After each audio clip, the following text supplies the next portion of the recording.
Assalamualaikum warahmatullahi wabarakatuh. Terima kasih atas kesempatan yang telah diberikan kepada kelompok kami. Kami dari kelompok 8 akan membahas mengenai aliran-aliran filsafat pendidikan, di mana di sini ada 4 aliran-aliran filsafat pendidikan yang akan kami bahas. Yang pertama itu aliran progresivisme, yang kedua aliran esensialisme, yang ketiga aliran perennialisme, dan yang keempat aliran rekonstruksionalisme. Nah, untuk lebih jelasnya, mari simak video berikut ini. Perkenalkan, nama saya Adra Sarmi. Di sini saya akan membahas mengenai aliran pertama, yaitu aliran progresivisme. Aliran progresivisme dapat diartikan secara umum sebagai aliran yang menginginkan kemajuan secara cepat. Progresivisme disebut juga instrumentalisme karena aliran ini beranggapan bahwa kemampuan intelijensi manusia sebagai alat untuk hidup untuk mengembangkan kepribadian manusia.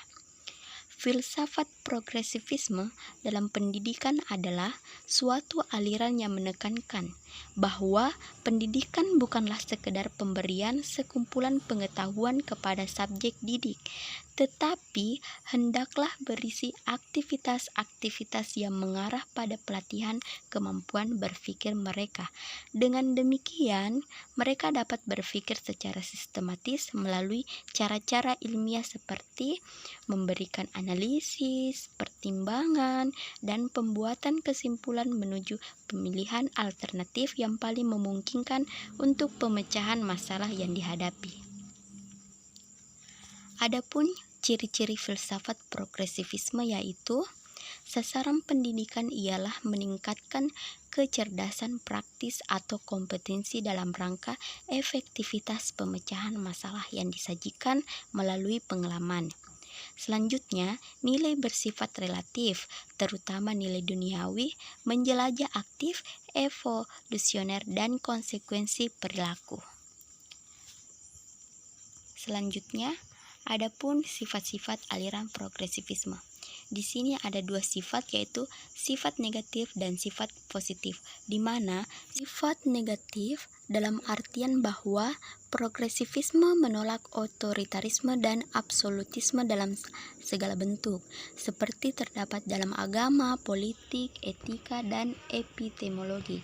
Adapun sifat positif dalam artian bahwa progresivisme menaruh kepercayaan terhadap kekuatan alamiah dari manusia, kekuatan-kekuatan yang diwarisi oleh manusia dari alam sejak lahir. Nah, selanjutnya kita masuk ke aliran yang kedua, yaitu aliran esensialisme.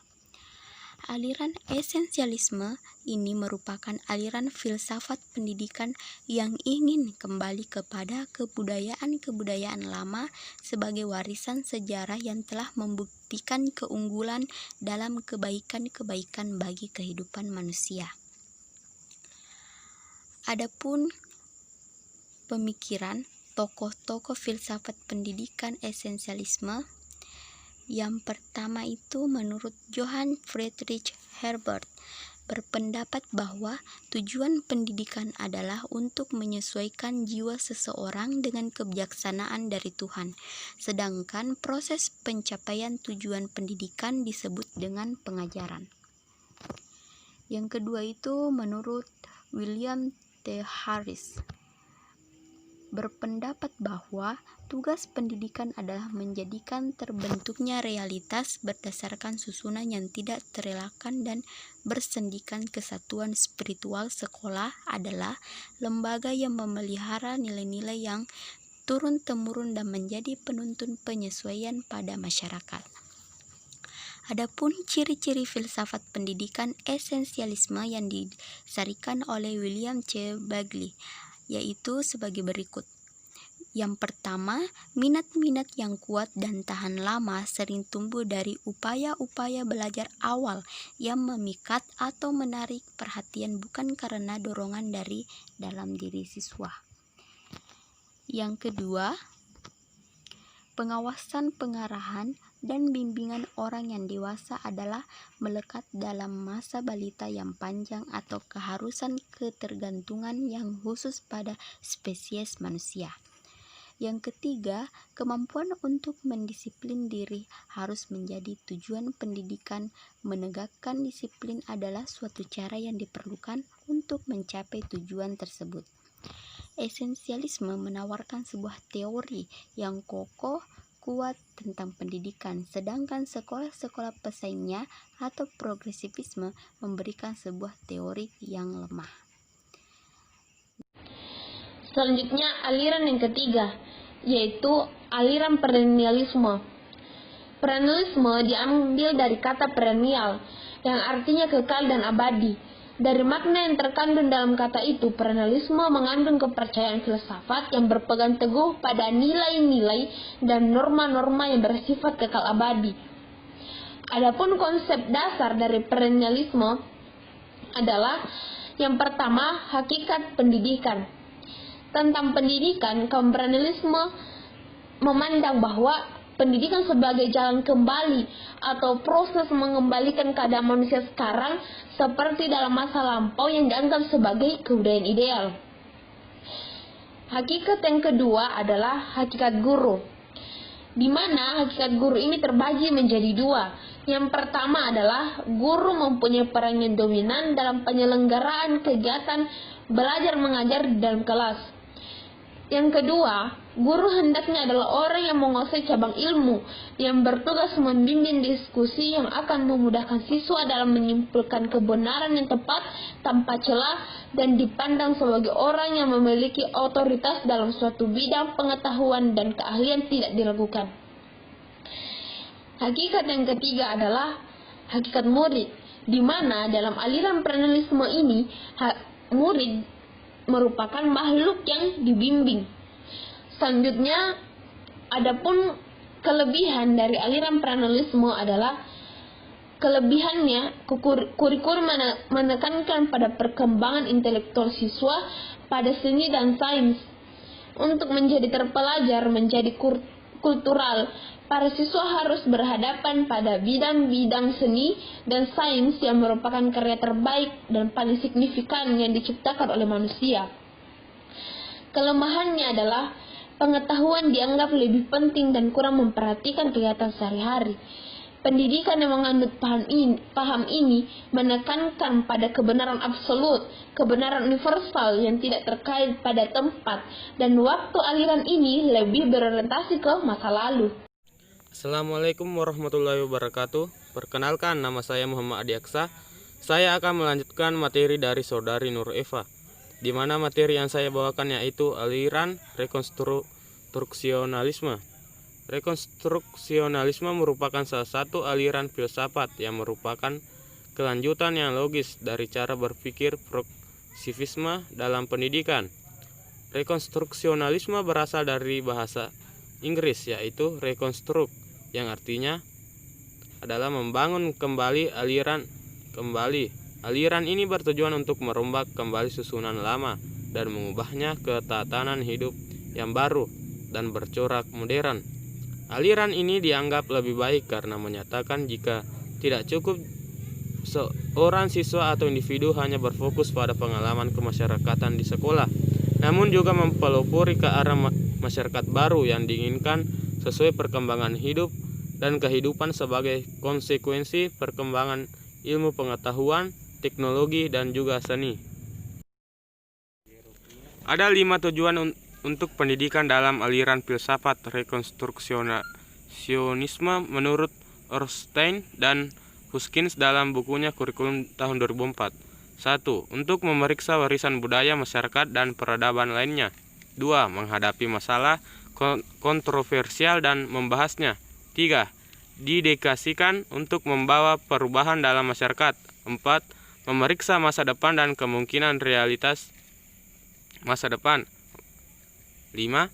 Partisipasi siswa dan guru dalam interkulturalisme. Walaupun tujuan-tujuan ini bagus, mereka juga tidak realistis. Rekonstruksionis sering dipandang sebagai idealis karena teorinya didasarkan pada masyarakat utopis. Kelebihan dari filsafat ini, aliran filsafat rekonstruksionalisme mengikuti perkembangan zaman, bukan hanya mengikuti perkembangan zaman, namun juga membangun tata susunan kebudayaan baru atau membuang yang tidak perlu, yang artinya aliran filsafat rekonstruksionisme ini terbuka akan perkembangan zaman. Hal inilah yang perlu di dunia pendidikan, karena pada umumnya pendidikan bersifat terbuka dan fleksibel terhadap perkembangan zaman agar tidak ketinggalan di masa mendatang.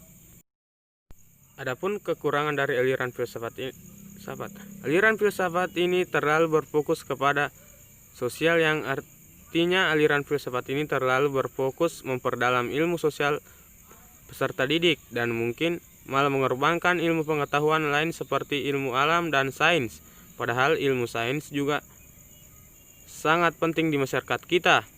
Walau mengajarkan pemahaman sosial dan toleransi itu penting, mempelajari sains juga sama pentingnya. Aliran ini mungkin cocok bagi yang ingin mempelajari sosial lebih dalam, tapi tidak untuk keseluruhan aspek pendidikan. Semua harus seimbang. Kesimpulannya yaitu, ajaran filsafat pada dasarnya adalah hasil pemikiran seseorang atau beberapa orang ahli filsafat tentang sesuatu secara fundamental. Perbedaan-perbedaan cara dalam mengapproach sesuatu masalah akan melahirkan kesimpulan-kesimpulan yang berbeda-beda tentang masalah yang sama. Perbedaan-perbedaan itu dapat juga disebabkan latar belakang pribadi para ahli tersebut. Di samping pengaruh zaman, kondisi dan alam pikiran manusia di suatu tempat. Kenyataan-kenyataan itu melatar belakangi perbedaan-perbedaan tiap-tiap pokok suatu ajaran filsafat. Dan oleh penelitian para ahli kemudian, ajaran filsafat tersebut disusun dalam satu sistematika dengan kategori tertentu. Klarifikasi ini yang melahirkan apa yang kita kenal sebagai suatu aliran atau sistem. Suatu ajaran filsafat dapat pula sebagai produk suatu zaman, produk suatu kultural dan sosial matriks. Dengan demikian, suatu ajaran filsafat dapat merupakan reaksi dan aksi atas sesuatu realita di dalam kehidupan manusia. Filsafat dapat berbentuk cita-cita, idealisme yang secara radikal berhasrat meninggalkan suatu pola kehidupan tertentu. Itulah materi yang sempat kami bawakan, kurang lebihnya mohon dimaafkan. Wassalamualaikum warahmatullahi wabarakatuh.